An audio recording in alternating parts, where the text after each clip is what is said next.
Hey guys, Michelle here from Michelle Creations. Welcome back to my channel. Welcome if you are new here. Today I have another sublimation. It seems I'm on a sublimation train right now. So these are wind spinners. I picked up some from Amazon recently and made some for a gift. And I wanted to do one again for the holiday season. And my sister's mother-in-law loves flamingos. So I thought it would be really cool to share with you guys how to put one together if you're interested in one, not sure. I'm sure there's different kind of wind spinners. This one is an 8-inch one.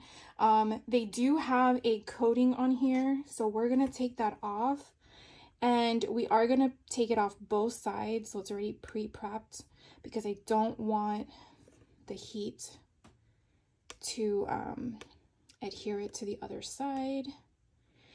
These are metal, so when you use the heat press, you definitely want to make sure you have your heat gloves with you. Sorry for all that noise. So that is one side, and then the other side is going to have the same coating on it. And so one thing I did notice the first time I did these, so I want to make sure you guys are aware of it as well if you're going to try this, is that you want to make sure your images, one is mirrored and one is not. The reason why that is important, and I'm going to share with you in like 1 millisecond, is that your wind spinner is going to be moving in motion like this.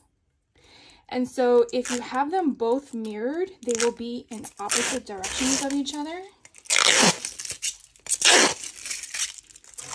Sorry for all that extra noise. So let's give you an example. This one is facing in that direction. So here I'm gonna place it where I want it to go. So you know the top and the bottom do have hook placements for the hooks that were given to us in the kit.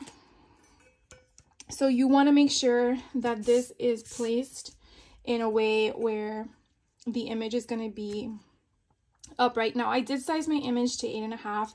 I probably should have made it smaller. It doesn't really matter to me because as long as the image itself is duplicated exactly as the same, it'll be fine.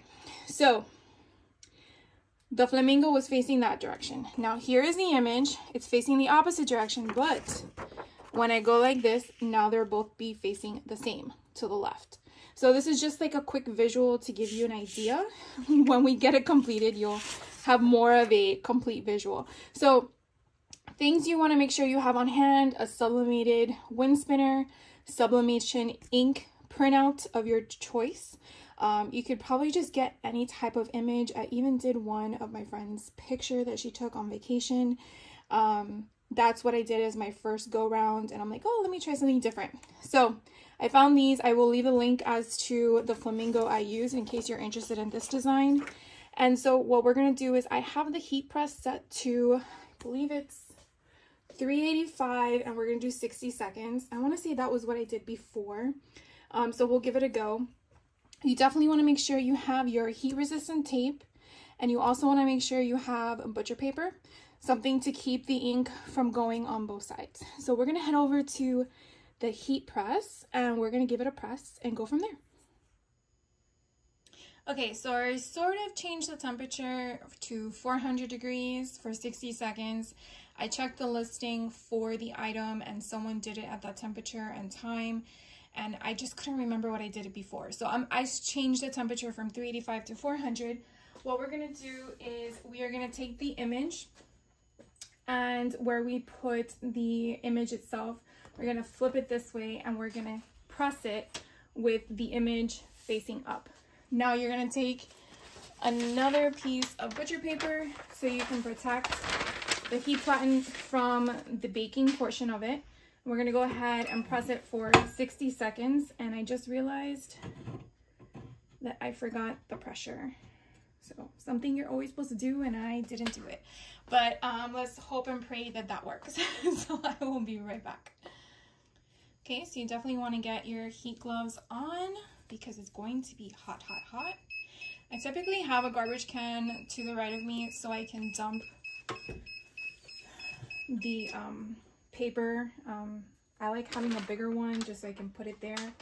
So some people like to wait for it to cool off. I just rip it off like a band-aid. It's really your preference. I don't think it really matters either which way you go. But remember, the substrate is metal.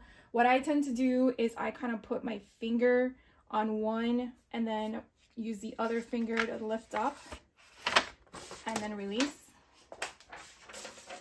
And it came out pretty good. So I'm gonna take it back, let it cool down for a bit, and then we're going to do the other side and come back. One thing before we leave, just want you to see all that ink is on this and not on my mat. So that's why it's very important. Even though it seems wasteful, it really isn't. It's mainly just to prevent headaches. I'll clean up later. All right, we're gonna let this cool down and then we will be back for the next part. All right, guys, so the image has cooled down. Look how pretty that is. It's gorgeous. So now here is the fun part, is matching it up. So now we're going to do the other side. So as you can kind of see, we're going to line it up exactly as the image in front of it. So what I typically do, again, we want to make sure that the holes are going to line up. And I'm basically just trying to match the image in the front to the image in the back. So hopefully you guys can kind of see that.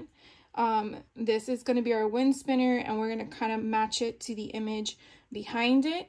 So that way when it opens up and it starts to spin, it's exactly the same image. So that is why it's important to do one side mirrored and one side not. All right, so I think it is pretty lined up. If maybe like a smidge. I think that's good. All right, so now we're gonna get our heat resistant tape. And what I do is I just find a spot on that side. Now remember, we already took off the film from both sides, so we don't have to worry about that. Now we're gonna head over back to the heat press and we're going to now do both sides. Well, the other side.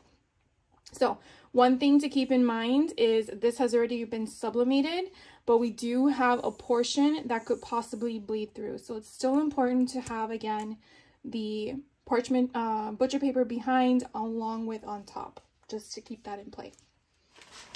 All right, so we're back at the heat press. We're gonna do this really quickly because we've already done it once. We are going to put butcher paper down. Then we're gonna get the image and again, flip it over. We want the part that needs to be heat sourced or heat pressed, I guess, face up. Okay, you don't want it on the other side because again, this part here is just a rubber mat pad. It's not a heat source. The heat source is on the top. All right, and then we're gonna put this down. Now my pressure is where it's supposed to be from the beginning, but it wasn't. And now we're gonna press it for 60 seconds. And I will be right back when it's ready. All right, putting on my heat gloves and we're going to open it. And then we're just gonna remove these real quickly. And I do the same type of process. I'm gonna put my finger down to hold it in place and rip like a band-aid. Look how pretty that is. Isn't that gorgeous? All right, we're gonna head now over to the table so you guys can take a closer look. All right, guys, so we're back here, and so you can see here's one side, and then we turn it over, and here is the other side. So I was trying to print out instructions, but with the link that I'm going to put down below in the description, it'll kind of give you an idea of how to make it work. But basically, you're just going to hold it like to the side and then open it. I don't want to do it, obviously, because it's a gift, but pretty much it will be pretty neat. And then you put the thing here, which will help it spin, and then it just spins in motion with the wind, obviously, because it's a wind spinner. So anyways, thank you guys so much for taking the time out of your day to check me out for a few minutes. And in case you're on the fence, I suggest to try one if you have a sublimation printer of some sort. because these are a lot of fun. Can't wait to make some more. So you guys have a great rest of your day, and I will catch you on the next video. Take care.